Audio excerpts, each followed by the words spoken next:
Hello, this is Deacon Chris. Uh, Last week was the Benton County Fair, and we took our grandson to the Benton County Fair. He's almost 2, and it made me think of this poem that I've been working on for quite a while. It's a Benton County Fair poem. It's called Tilt-A-Whirl. It's set over 20 years ago when my daughter was 12 or 13, and we'd been on the Tilt-A-Whirl. And in the poem, I imagine, or I remember a time when we were at the Benton County Fair years before that, when she was 3 or 4. So it's called Tilt-A-Whirl. I am down on all fours on a paved path just beyond the Benton County Fairgrounds. Who knew how dizzy a dad can get? I have a picture of Maggie as a little girl, riding in a kiddie car. She is slowly going around and around.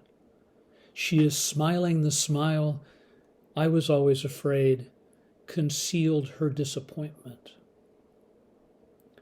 But we are older now, and we've just been on the Tilt-A-Whirl, and everything is spinning. Please, no, I tell the deputy sheriff, I'm okay. As if that long, smooth path were the only way I'd ever make it home.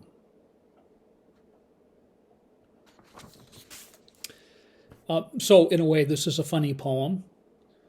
You know, I'm trying not to throw up. I've gotten so dizzy on the Tilt-A-Whirl, and I'm down on all fours on this path. And I'm trying not to move so I don't throw up. And I hear the deputy sheriff asking me if I'm okay. She obviously thought I was drunk. And she said, well, I can give you a ride in the patrol car. And I said, no, don't. I don't want to move.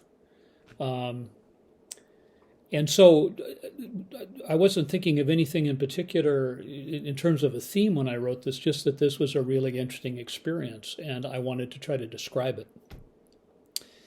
And it was only later, because these things are built into our lives. It's not just poets who sort of think up symbols. The symbols are in our lives. There's a path there. I'm dizzy. I'm out of control. I'm overwhelmed. So as I was working on it and polishing it, suddenly the path emerged, and then the idea of being older and of being dizzy, how everything is spinning. Isn't that how the world is for all of us now? But also our own lives, our own individual lives. There wasn't necessarily anything Christian about this at the beginning.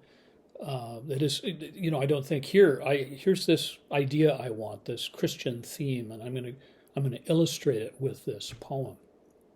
That's not how it works. For one thing, God is present in our experience subtly. He's hidden. He's present in every experience, even if we don't name him. Everything that happens. There's no such thing, if you're a believer, as a poem that isn't Christian. Because the world is charged with the grandeur of God. But in some ways, after I wrote this, if I'd known what it meant, I wouldn't have written it. But in some ways, after I wrote it, I thought, well, it's about retirement, maybe, about growing older. It's about loss. And it's about the path of life. Again, it was an actual path. There it is. In your experience, too, there are real paths that you actually walk on, and they are the path of life. Every experience you have is God's poem to you, God's symbol to you.